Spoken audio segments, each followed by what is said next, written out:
Welcome, everyone. My name is Margaret Rawls. I work in the Programs Department at Washington National Cathedral. We're going to get started in just a minute. If you only see a screen with Honest to God on it, that is right where you're supposed to be. We'll bring Dean Randy Hollerith and Father James Martin up in just a moment. I just wanted to let you all know a couple housekeeping things. Attendees are going to remain muted, that's you, and not seen throughout the program. If you have any technical questions, though, please feel free to use the chat box on the bottom of your screen. So if you can't hear or see, you can ask anything you need right on the bottom in that control panel in the little chat bubble. We'll be monitoring that throughout the evening, so if you have any questions, don't worry. The other feature that we'll be using tonight is the Q&A function, also located on that icon bar. Throughout the program, even starting now, if you've got a burning question, feel free to drop any questions you have there. Throughout the second half of the program, we'll answer them. Those of you joining us on Facebook Live, thank you for joining us.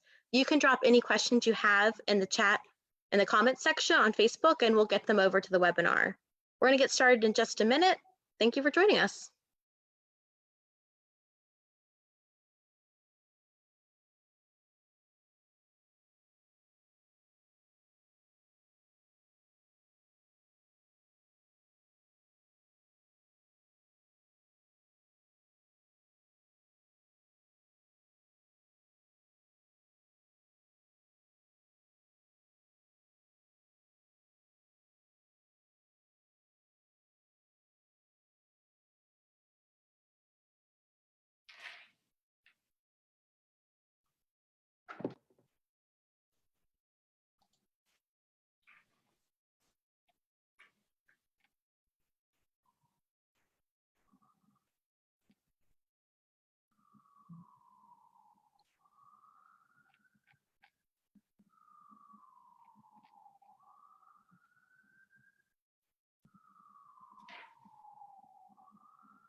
There he is.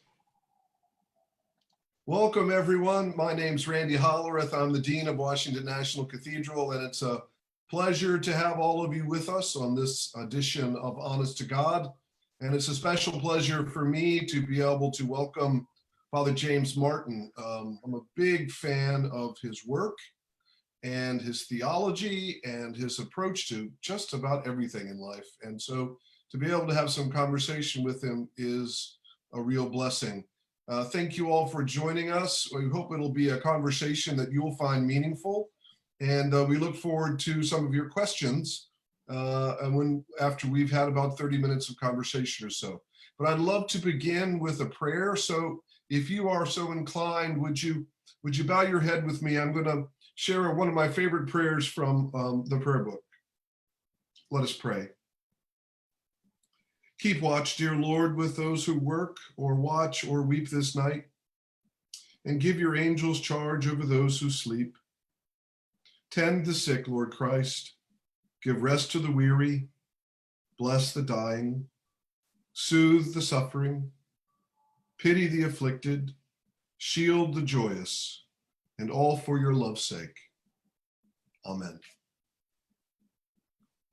So before we get going here, let me tell all of you just a little bit about Father Martin's background that may be of interest to you. Many of you know Father Martin from his writings, from his books, and from his talks in various places, but I always think this is helpful. So I've condensed his bio a little bit because he's done so much, but let me share for a moment. Father James Martin is a Jesuit priest, author, and editor at large at America, the national Catholic magazine. He was born in Plymouth Meeting, Pennsylvania, and graduated from the University of Pennsylvania's Wharton School for Business in 1982, where he received a bachelor's degree in economics, a BS in economics, with a concentration in finance. After working for 6 years in corporate finance, he entered the Society of Jesus, the Jesuits, in 1988. He received his Master's of Divinity degree in 1998 and his Master's of Theology degree in 1999 from what is now Boston College School of Theology and Ministry in Cambridge, Mass. Father Martin is the author of numerous books, including several of my favorites: The Jesuit Guide to Almost Everything, My Life with the Saints, Jesus, a Pilgrimage, and Building a Bridge. He's been called the best known priest in the world, and he is a great friend to many. Father Martin, we're thrilled to talk with you tonight, and quite honestly, we've been trying to get you at the Cathedral for quite some time. This almost counts, not quite. We're going to get you in the building on another occasion, but thank you for joining us. My pleasure. Thanks for having me, and thanks for having me in this way. I'm really happy to be with you. Well, it's great to have some conversation. So how are you doing? Well, I'm fine. I mean, as you can see, and first I apologize. People can see I'm broadcasting from my bedroom. As a Jesuit living in a religious community, we only have one room, so I don't really have an office. So I apologize for that. But yeah, I'm most concerned about my mom, who is 88 and in a retirement community, my Jesuit community of 12 guys. So far, no one is infected. I've been okay, thank God. I've been doing my work from here, from the office, but I feel like, I'm sure most people, a great sort of heaviness and sadness at what's been going on. And I live right around the corner from Mount Sinai Hospital. I can see it out my window every morning. And so every morning when I open up my window, I say a prayer for the, whatever's going on behind those windows, for the people who will die that day and the people who are sick. And so, in terms of my practical day-to-day life, things are okay. But in terms of my spirit, it's very heavy. It's sad. It's just, kind of walking out the street and knowing that there are people dying a block or two away. It's very sad. There's so much sickness, so much death, so much fear and loss of employment all around us. It is I'm right with you. The grief, I've had a lot of grief in the midst of this. So, we're in the middle of such a different experience, staying inside, socially distancing. I know it's probably very difficult or very strange to be in your community and have to do that, because I imagine you all are quite close. And, but from the endless Zoom calls to the lack of human touch to having to be conscious all the time about staying 6 feet away, have you had what are some insights you've had in the midst of all that as you've experienced it? Personally, I know that I have never had spring mean so much to me in my entire life, right? Spring's been an incredible gift, but at the same time, it makes me quite aware that I have not honored the gift of spring at other times. That's interesting. So it's been more. Now, I'm just curious. I can ask you a question. The season itself, kind of the sights and the sounds. Is that the idea that you really hadn't noticed them as much before? Kind of the renewing of the earth. Yeah, I find myself whenever possible, I guess because, we're all stuck inside, that I'm outside all the time whenever I can. I do work outside. I try to go outside, and to be able to have the pace of life in my house, of going outside and watching the progression of spring day to day to day to day, which I never get a chance to do. And it's been a great gift to me. Yeah, on that topic, I think for those of us on the East Coast, I think so much of the sadness has been compounded, or at least underlined, by the really miserable weather in the last 2 months, cold and rainy. And so I think you're right. I think that kind of lifts people's spirits in a certain way. But, the insight for me that has been the most powerful came around Holy Week, around Holy Thursday or Good Friday, Maundy Thursday or Good Friday, which was it was on Palm Sunday. The reading of the Passion, we think about a Christ who, offers himself, offers his body for the salvation of others, right? Take this, all of you, and eat. This is my body. But also offering on the cross, right? He offers it to the Father. And I really thought, boy, the parallel to the doctors and nurses and healthcare workers, who are doing the same thing, who are offering their bodies, who are putting their bodies on the line physically, right, with a chance of death, right, or at least infection, for the salvation of other people. And it was really very moving for me to think about that. I also found that Pope Francis's comment couple of weeks ago about not only doctors and nurses and healthcare workers, but grocery clerks and transit workers. And now it's a little different for them because maybe some of them don't have as much of a choice, right? But I just got this image of these people, you know, the alter Christus, right? The other Christ, who is, you know, offering himself or herself. And so for me, that's been the most, that's the insight that's really touched me the most in the last couple of weeks. Yeah, rarely have we had a Holy Week when we've had so many living examples all around us of sacrificial love, you know. Yeah, Pope Francis called them the grocery clerks and transit workers next door saints. Yeah, I like that. And it's amazing to me. And I see pictures of the doctors and the nurses, and I read stories about them, and you know, they didn't sign up for this, but there they are. You know, I think you don't want to kind of canonize them. They're all, you know, they're regular people like we are, but it's really heroic. And I find that very powerful to think of. And I found it powerful to think about that on Good Friday. I was reading a story not long ago about several guys, young guys, who were working in a factory making N95 masks. And they were literally sleeping in the factory. Yeah. And staying up, you know, most of the night trying to produce as many of these masks as possible.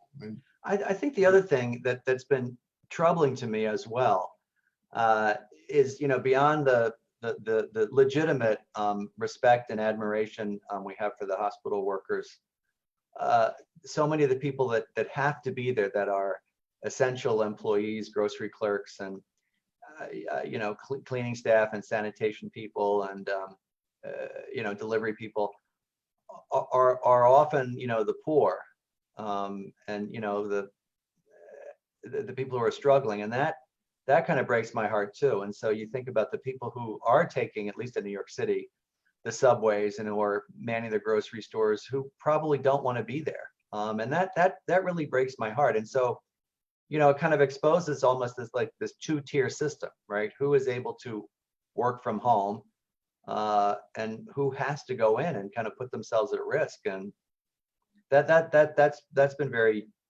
painful to see as well in our country. Yeah. Kind of exposes that fault line.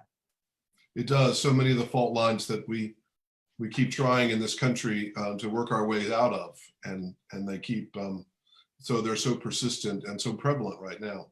Yeah, and sometimes the ones that we work hard to paper over. Right. You know, one of the sort of common refrains from friends of mine who are well off is, you know, I think that this is happening around the country. People are aware of how blessed they are and how fortunate they are if they're wealthy, in a way that I don't think that they might have been before. Because, you know, I talk to so many people who say, look, I have enough food and I have a house and I don't have to go to work. I'm not, you know, in an industry like that. And they see people regularly at the grocery store, and, you know, delivering things and cleaning up the streets, you know, who don't have that choice. And I do think that might be one of the, I don't want to say there's a benefit from all this, but one of the insights that people are getting is, you know, again, is the great fault line between the haves and the have-nots. There is a great fault line. I find that one of the graces coming out of this, at least I hope coming out of this, is that I worried for our nation. We were so ideologically divided, and have been so ideologically divided during these recent years politically, and to such tempos that have been painful to see. And I think there's, in line with what you were saying, I think there's an increased sense in the midst of this of our common humanity, and that we have much more in common with one another than we have that separates us. And I'm hoping that's going to continue to translate, you know, in our country.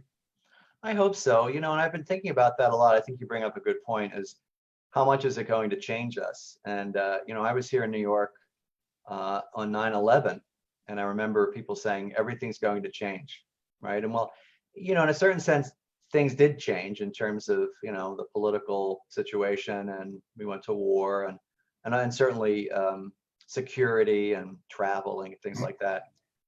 But I wonder if that's what people meant, I think they meant more kind of the unity and the concord. So I hope you're right. I do think that the difference is that this is affecting everyone in the world, and but we'll see. I'm hopeful. I hope we don't forget it and move on.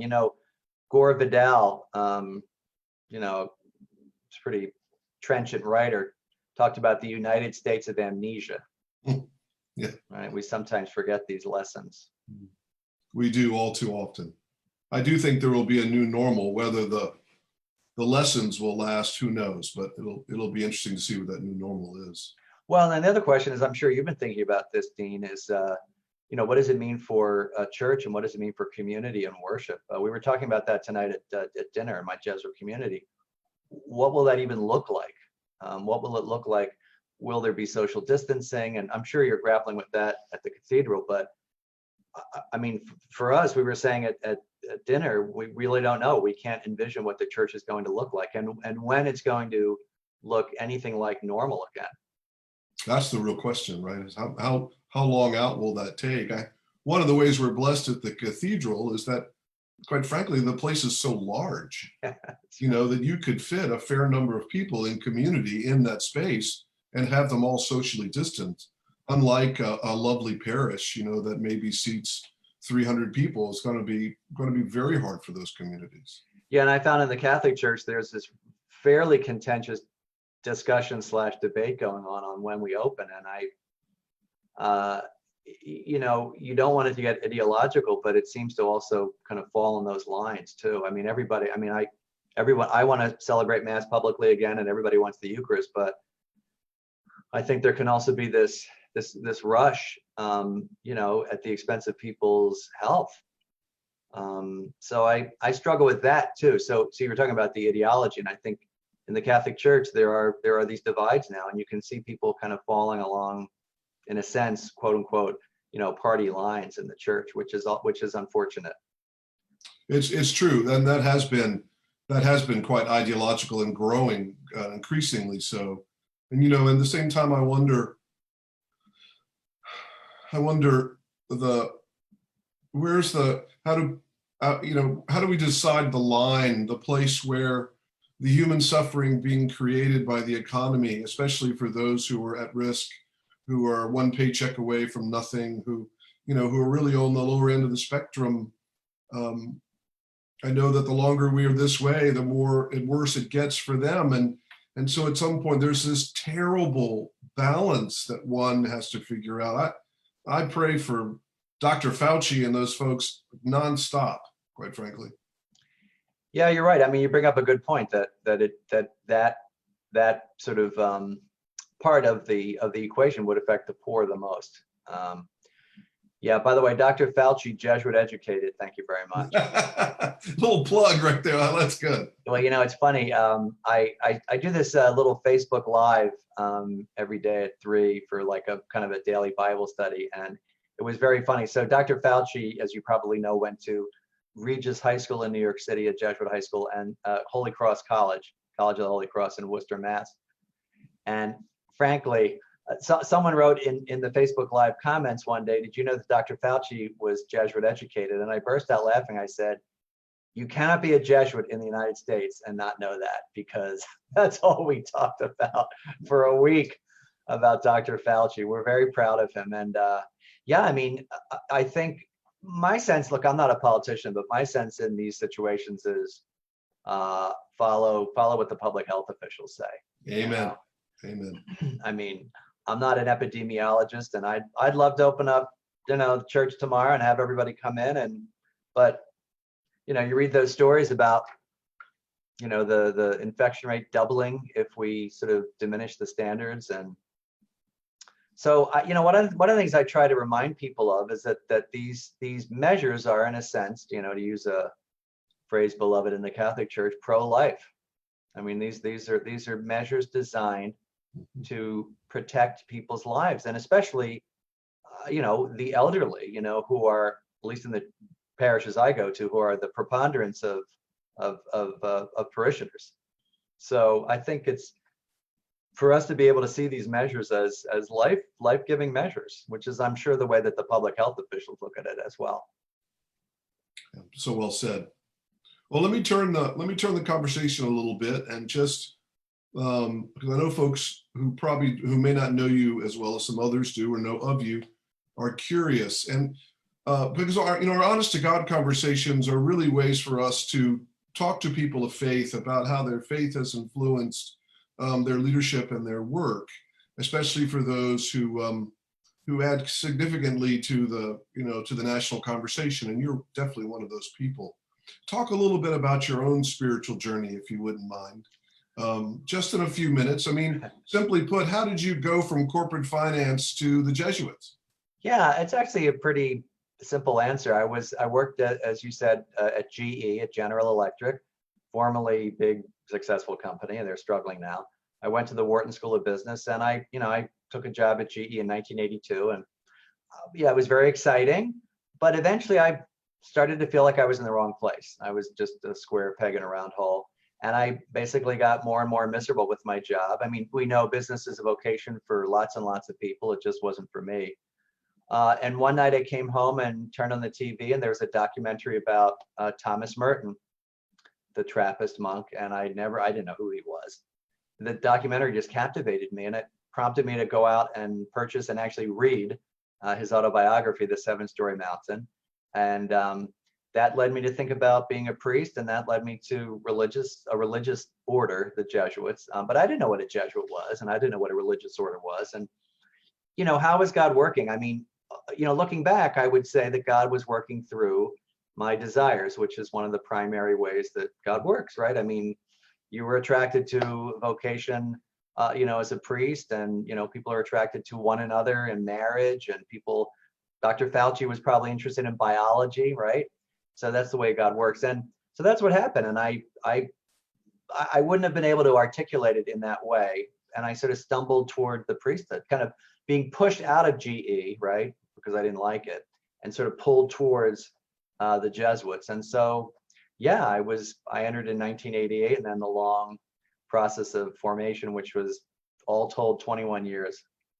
Yeah, but it was basically, it was just the desire to do something that looked really beautiful and romantic and peaceful, like Thomas Merton did. Yeah, you just took your final vows in 2009? Is that what that was? The Jesuit formation program, I mean, very briefly, it's 2 years novitiate, 2 or 3 years of what's called first studies, which is philosophy and theology, 3 years of what's called regency, which is working full time. I worked in East Africa. 3 or 4 years of theology, you get ordained, but we have brothers as well. And then a couple more years of, you're working full time. And then you do another short period of formation, a couple of months, and then you take your final vows. Yeah, it took 21 years. I thought we had a long process. It's a little ridiculous. I mean, but guys back in the, St. Ignatius's time would have entered at 16. Right. So it'd be natural formation in many ways, right? Yeah, exactly.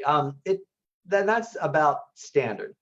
That's about standard. I thought we had a long process. It's 5 years for priesthood in the Episcopal Church, and so the time from novitiate to priesthood is 10 or 11 years. So that's and then final vows could be as soon as like 5 or 6 years. It just took me longer because I was working. But it is kind of crazy. I told a friend of mine, I said, I could be a brain surgeon in less time. He said, oh, yeah, absolutely. Yeah, exactly. Yeah. Well, I've always said, I said this to you when we were talking earlier, that if I wasn't an Episcopalian, I would be a Jesuit. My wife might not be really happy with that idea, but I have always been so attracted to Ignatian spirituality and the work of the Jesuits. And thank you. But there are many Protestants listening today who have no idea what, as you said, the different orders and what they mean and who they are. And, the wonderful book that you wrote, it does such a good job explaining that. But I wanted to ask, just take a minute to talk about the difference between the Society of Jesus and the Dominicans and the Franciscans, and maybe to say at the same time what it was that attracted you. And it's probably a hard question because there are a lot of things that attracted you, but what attracted you to the Society of Jesus? No, it's a good question. And I'm smiling because I think there are a lot of Catholics that don't know those answers too. I didn't know what a Jesuit was. So basically, I like to say that I always like to think of it as like a corporate model, right? Like GE. It's all part of the church. You have two ways of being a priest. You can be what's called a diocesan priest, a parish priest, which is the kind of priest that most people know in your parishes. Or you can be a priest in a religious order, or a brother in a religious order, or a sister in a religious order. And we all, report to the Pope, basically. But religious orders are people that live in community. So I live with 12 guys. I just got done dinner downstairs. We take vows of poverty, chastity, and obedience, which becomes obvious when you're living in a community, right? And there are different works that different religious orders do. So the Franciscans are probably best known, founded by St. Francis, for their work with the poor. Okay, I think they're characterized by their poverty. The Dominicans they're the order of preachers. They're probably best known for schools and things like that. And of course, their preaching. Jesuits in this country, the Society of Jesus, founded in, my God, it just like flew out of my mind. Founded in 1540 by St. Ignatius, a Spanish Jesuit, a Spanish priest. Probably best known in this country for education.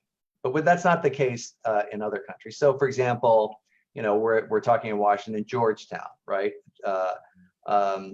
Georgetown Prep, Gonzaga High School, and then, some of the larger schools, Boston College, Fordham, any school named Loyola. We have something like 27 colleges and probably 56, 58 high schools. But not every Jesuit is a teacher, obviously. What attracted me, to answer your second question, was that initially, I liked the fact that you could be a priest or a brother and something else. So for example, you can be like right now, I'm a priest and I'm a writer. You can be a priest and a retreat director. You can be a priest or a brother and I have a friend of mine who's the prison chaplain at San Quentin jail. Another one's a doctor. So I like that kind of hyphenated priest thing.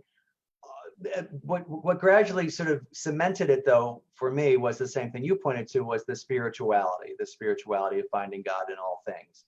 So I think I like to say that I entered for what the Jesuits did, but what kept me is kind of who they are, right? And who they are kind of in the core of their being, less about the jobs that we do and more about the spirituality. But let me ask you, can I ask you a question? Sure. How did you first encounter Jesuit spirituality? Well, I have read about it through seminary, through my years of coming through the formation, being formed in seminary, and was always attracted to the incarnational spirituality of Ignatian spirituality. That really resonates for me, and finding Christ's presence in everyday life and learning how to look for that and translate that. I find that I find that works really well for me. I would love to say I was that I just loved contemplative prayer and long periods of meditation, but that is just not a spiritual practice. I do it, but it's not a spiritual practice that is as rich for me as this sort of being present in the world and finding Christ in the midst of all of that. Not that other traditions don't do that as well, but for me, that really resonated. Yeah, that's right. Joke? What's the joke you tell in the Jesuit Guide to Almost Everything? There's a Franciscan, a Dominican, and a Jesuit. You remember it? Yeah, well, there's a couple of them. Celebrating the Mass, and the light bulb goes out.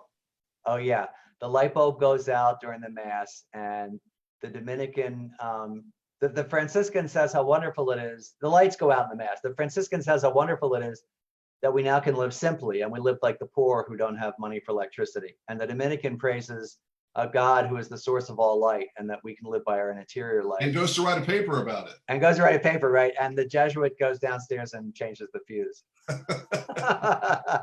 Yeah, so the usual butt of the Jesuit joke is he's like the super practical one, which is not always the case. Let me tell you, I live with some Jesuits who, not now, I've lived with some Jesuits who, we're not very practical. There's a famous, well, never mind, I'm not going to tell a story about a Jesuit who I was just going to tell a story about. But yeah, so there's a kind of practicality of the spirituality. And, to your point, it's a very user-friendly spirituality. Yeah.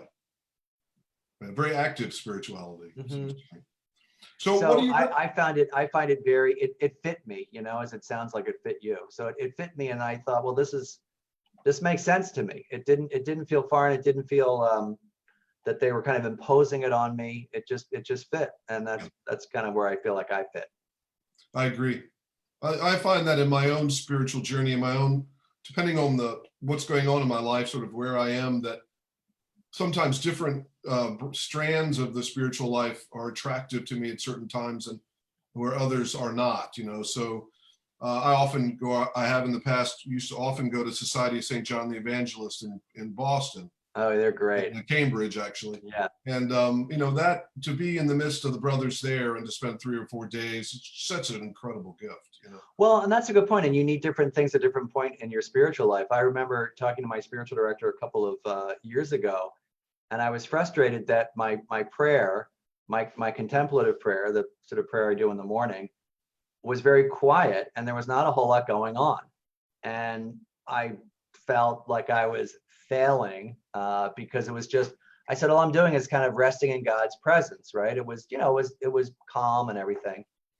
And he said to me, well, what else is going on in the rest of your life? And I was describing a very hectic time, really traveling a lot and going crazy. And he said, well, maybe that's what God wants to give you, and so maybe at that time when you were with the Cowley fathers up there on Memorial Drive, that's what you needed, right? And that's what you were kind of drawn to. And so one of the most important insights has been that there's no like better or best way to pray, right? It's whatever helps you feel closer to God. So to say to someone, oh, like you shouldn't just go to the, Society of St. John the Evangelist and you need to do X, Y, Z. Well, not necessarily, not for that person. I mean, whatever helps you get closest to God, I think is the best way to pray. And I think that's something that people struggle with because they're told you have to do it this way. Right. Or only Christians who do X, Y, Z are really praying. Well, no, I mean, people relate to God in different ways and God meets you where you are. So and only if you're paying attention to every single word every time you pray. What's that? And only if you're paying attention to every single word every time you pray. Well, and also only if your prayer experience every time moves you to tears. Magical. Oh, yeah, right. The joke in the Jesuits is like, if you don't cry, then what's the point, right? No, I mean, I had a directee come to me recently. I think this is another thing that I like to remind people of, that we also, I'm sure you've heard this, we also tend to kind of unconsciously privilege the emotional in prayer over like just insights. So even I said just. So one of my directees came to me recently and said, well, my prayer's been kind of dry.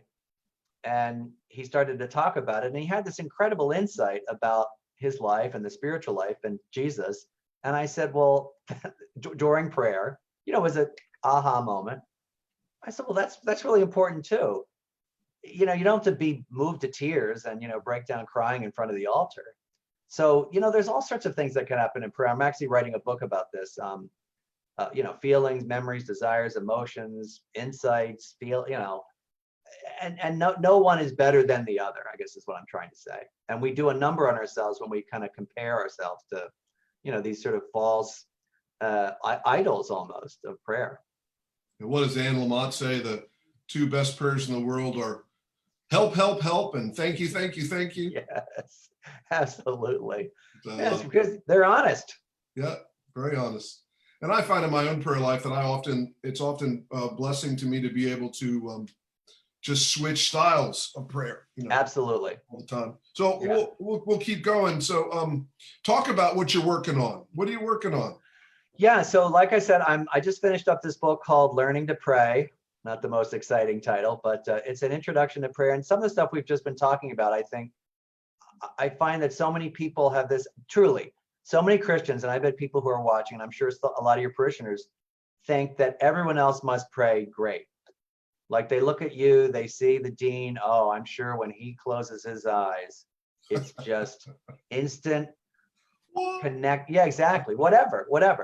And I think so to kind of, in a sense, remind people of what really goes on. When the main question of the book is what happens when you close your eyes, like what really happens, and I talk about the feelings, the memories, the insights. I talk about different ways of praying. So that's called Learning to Pray. That's coming out next year, God willing. And then I'm working on a book right now on Lazarus. I like the Lazarus story, so I'm kind of opening that up. So both Lazarus, are, as in Jesus' friend Lazarus, or the other Lazarus? well, interestingly, as you might imagine, there's a connection, some people think. Yeah. So yeah, so that the guy who was raised from the dead, that Lazarus. But I'm really enjoying it. I love scripture, and I like doing these kind of deep dives. And learning talk a little lot. bit about, I know a lot of people want to know, you've been doing such incredible work and ministry with the LGBTQ community within the Catholic Church. And talk a little bit about how that came about and what that means for you. Well, you know, all through the Holy Spirit, and that also sounds like this dove came down and whispered in my ear. But you know, after the Pulse nightclub massacre in 2016, when 49 LGBT people were killed, I was discouraged, I would say, that more US bishops didn't come out in solidarity and at least express some sort of condolence or sympathy. So that led to a Facebook page recording, which led to a talk, which led to a book called Building a Bridge. And truly, I mean, people laugh when I say this, truly, I didn't think it would be that big of a deal. The book's very short. It doesn't challenge any Catholic Church teaching. You know, it's not about same-sex marriage or same-sex relations. It's basically just about treating people with dignity and respect. And it just, I couldn't believe the response, truly. I mean, people think I'm making that up, but I'm not. I gave a few talks at different parishes. One was at Holy Trinity early on, and you know, just tremendous support and standing ovations and people standing in line and hugs and tears. And then a few weeks later, after the book came out, tremendous pushback, real vilification and canceled talks and just crazy attacks online. You're a heretic, you're an apostate. And then there was the pushback to the pushback. You know, I got invitations from different cardinals, and I got invited to the Vatican's World Meeting of Families. And then in September last year, I met the Pope when we talked about LGBT stuff. So it's been a real, I'm not the only one doing this. I mean, as you know, there's all sorts of groups doing this, but it's been an interesting journey. And I certainly did not set out to, I just didn't. I wrote a little book that I thought would be kind of a parish resource. And it just, yeah, I guess the church was in need of that conversation. It continually amazes me, because if you had said to me, what's the last ministry you want to do? I would say, well, anything that's controversial. I don't want to be controversial. I want to just talk about Jesus and the saints. And right. So God had other ideas, though, apparently. When we interred Matthew Shepard at the Cathedral this past year and held a public service for him, I had no idea how many folks would come. It was with the Shepard family, but we wanted to open it up, and the cathedral was full and the tears were flowing. And you can tell that our faiths or our churches, our religious communities we've hurt so many folks unintentionally or intentionally. And it was such an honor for us to be able to host that service and to be able to say, you're loved and valued and welcome, you know, and I think there's a hunger for that. Yeah, and let me say, from me and on behalf of all the people that I work with, thank you for doing that. It's an honor for us. And let me ask you, I'm really curious, can you tell me, I mean, without breaking confidences, I mean, how that came about? Because he was from Wyoming, and I'm just curious how he came to be buried there. If without breaking confidence, if you can say that. Yeah, yes, his mom and dad came to us through Gene Robinson. They were concerned about, they wanted Matthew interned someplace safe where he wouldn't his grave would not be defaced, or, you know, where he would really feel, where they would feel that he was safe, and reached out to see if they would be possible in the cathedral. And of course, we said, yes, absolutely. We would be honored to have Matthew in the crypt. And it sort of went from there. It's beautiful. When did that happen? That was recently, wasn't it? That was 18, I think. That all runs, I lose track. The dates. Yeah. It was at least a little over a year ago. Well, it's wonderful that he's at peace in such a beautiful place. Thank you. All right, so I'm hogging you. It's 8:40. I know people want to ask questions. I hardly got to anything, but you know, I'm not going to be selfish. I'm going to share. So, Michelle, you want to jump in with some questions? I know we got some from our folks. We do. I'm going to start with a couple that came in the Q&A here because they're sort of staying along this line of thought. And then Nancy from the Cathedral congregation has a question. So I'm going to ask these two and then we'll bring Nancy on screen to ask hers. So along the lines of this conversation about personal spirituality and reflection, folks are wondering what you're reading right now, Father Martin. So what's on your nightstand, as it were? I don't think the camera gets us quite close enough to be able to see. It does actually, it's right there. So that's one question. And then someone else wants to know, since we've had some jokes already, if you would tell us a couple of your favorite jokes. Yeah, but you're gonna laugh. It's audiovisual, I can't not do this. Hold on. Oh wait, no, I can because I'm not wearing black pants. So I'll just tell you what's on. People will not be edified. I'm wearing jeans. Yeah, so I'm reading a biography of. This sounds like I'm making this stuff up to impress people. I'm not. I'm reading a biography of Dorothy Day that just came out. Yeah. That was just reviewed in the Times. Very good. I mean, I read a lot of biographies of Dorothy Day, founder of the Catholic Worker. And I'm reading a great book. One of my favorite authors is a guy named Erik Larson. Oh, love him. And he wrote a book years ago that I think I read like 5 times called Isaac's Storm about a hurricane in Galveston. And you probably know it. And he just wrote a book on Churchill called, I think, I just bought it. So it's the Vile and the Splendid, I think. And I thought, oh my gosh, Erik Larson on who I love. I would read him, you know, about like he was like, you know, writing about how the phone book was started, about Churchill, who I find so fascinating too. It's brilliant. I mean, I have to say, I'm embarrassed. I put Dorothy Day aside as much as I love her, and I'm reading this book. So for spirituality, you know, I'm reading a lot of, I don't know if they're behind me. I'm reading a lot of scripture scholarship for this book on Lazarus I'm doing, and you probably, this is not a prop. I actually do have this on my desk. You guys might know him personally. Ben Witherington. Mm-hmm. He's a scripture scholar, and he's writing about a lot of different topics. But I'm reading it about Lazarus, so I'm reading a lot on Lazarus these days. Bet.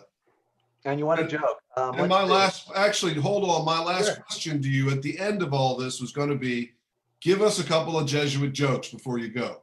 Okay. All right. So let me think about. Okay. So one of my favorites.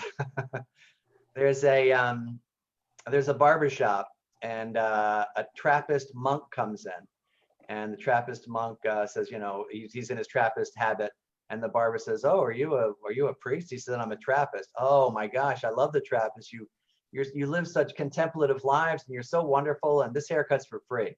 And the Trappist says, no, I insist. He goes, no, this is my thank you to you. So the Trappist leaves, and the next day the barber comes, and on his doorstep there's a big basket of Trappist cheeses and jams. Really nice note from the Trappist. A couple days later, a guy comes in, and he's wearing a brown habit and a hood. And he said, "Oh, are you a priest?" And he said, "I'm a Franciscan." "Oh, the Franciscans, I love St. Francis," says the barber, "and all the work you do with the poor, and you're just so wonderful. This haircut's free." And the Franciscan said, "No, I get a little stipend and I have a little money, but no, I insist." So the Franciscan thanks him and leaves the barber shop. The next day on the barber's shop doorstep is a big bouquet of flowers, nice bouquet of flowers with the note from the Franciscan. You can probably see this coming. So the next day, a guy comes in dressed like me in a black collar and a suit, and he said, "Are you a priest?" He said, "Yeah, I'm a Jesuit." "Oh my gosh, the Jesuits! You know, I heard that Anthony Fauci was Jesuit educated, and you guys are so wonderful. This haircut is free." And the Jesuit says, "No, I have some money. I got money for a haircut." No, Father, I insist." So he leaves. And the next day, the barber comes to his door, and on his doorstep are 10 more Jesuits. There you go. That's my favorite. Nice. Thank you. And we're looking forward to some more Jesuit jokes. Okay, I got about 100 of them. All right, so I think Nancy is going to come join us. And we were talking a little earlier about some disunity in the world right now. And I think Nancy has a question for us about unity. Yeah, good evening, Father Martin. Hi, Nancy. What I'm in, you and Dean Randy Hollerith were talking about the divisiveness that there had been prior to what we're going through, and we are now coming together, and we can't help but see warm stories and all of, you know, when people show up in their best. And I'd be interested in your opinion on how do we maintain that? How do we keep, you know, how do we capitalize, if that's I guess you would understand that word, but how would you, how can we invest in our future? Because we don't want to go back to the way that it had been. So I think that's what I'd be interested in hearing for, you know, how you think we may be able to do that. Well, let me ask, I mean, I'd like to turn the question sometimes back on the questioner. And you know, How very Jesus of you. oh, thank you. What do you think when you hear that question? What comes to mind? Because I'm really curious. What would you think would help? I think we need it, and this is going to be a Jesuit answer. Oh, good. I'm glad. I did attend Loyola. Oh, which one? In Maryland. Oh, go Greyhounds. Yes. So one of the, I think that what it is how is it that we can learn to see Jesus in everybody, you know, that it, and because it's when we don't see that we start seeing them as the other instead of how Jesus is in ourselves, that we see that in each other. You know what? Better than I could have. That's much better than I would have answered it, frankly. I think that's right. I think that's a great insight. And I think the insight, I think that's beautiful. I think the insight of how we're seeing grocery clerks, sanitation workers, bus drivers. I mean, you know, there was a story in the New York Times today just about these two bus drivers who died, and you know, and they're in their own way, right? I mean, look at Jesus was a carpenter, a construction worker, right? In their way, and no less, you know, they're holy people, right? And so I do hope that we continue to see that. I think my struggle is, which I was talking to, I mean, I was referring to Dean, I was talking with Dean Randy about, was this propensity we have to just forget, to move on, and also be kind of dominated by the profit motive, right? I mean, I think it's almost like I mean, look, I'm talking to someone who went to Wharton and worked at GE. It's like a steamroller sometimes. It just sort of rolls over all those values. And, you know, obviously nothing wrong with capitalism. Well, I mean, there's some things wrong with capitalism, but, you know, the profit motive, I think, sort of forces us into these kind of roles almost, where the person who's the grocery clerk is not as important, right? And is the other, and is not, I mean, to your point, is not seen, right? Is not seen, is not considered. And so, yeah, I think your answer is better than any answer I could have given, frankly, to see people and to see them as holy. Well, thank you. Thank you. Thank you, Nancy. Well, and we have Nancy, thank you. And Matt has a question that actually flows right. It's also a question about othering. It's a question about how we see one another. So Matt, I'm sure you're here. I guess the question is, is Margaret ready to promote you so we can see you and hear you? Because I see you in the list. Oh, There he is. hey, welcome. Hi, Matt. Thanks. Hi, Father Martin. Hi, Randy. You and Dean Randy were speaking earlier about how you're both handling the pandemic personally. So I was curious, what is your message to LGBTQ people and other marginalized groups who are likely struggling just as much as everyone else as a result of the pandemic, but are hearing others place blame on them for the pandemic and previously for other horrible events such as natural disasters or mass shootings?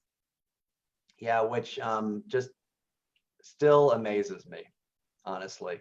You know, it's the standard response, which is scapegoating. The irony is, or maybe it's not so ironic, maybe it's just a tragedy, is that whenever anybody says, you know, it's a result of this sinfulness, right? It's always someone else. You know, it's never my sinfulness or my group's sinfulness. It's the other group's sinfulness. Matthew, I would say one of the first things I say to LGBT Christians and believers is don't listen to that stuff. That's the first thing.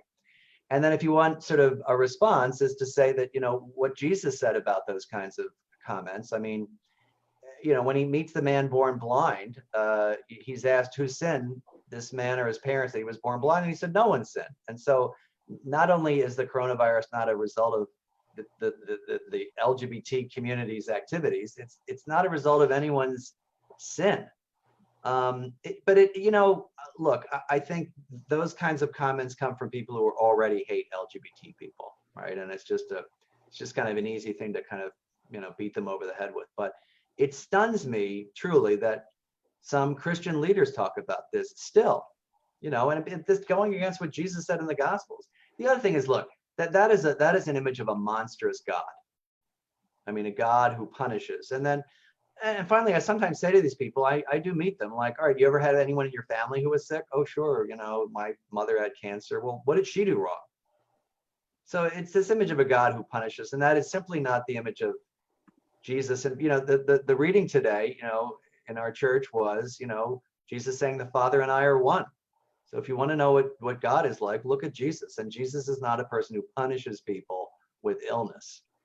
So, but it is, and it just kills me that people still think that. But primarily what I say to LGBT people is don't listen to that baloney.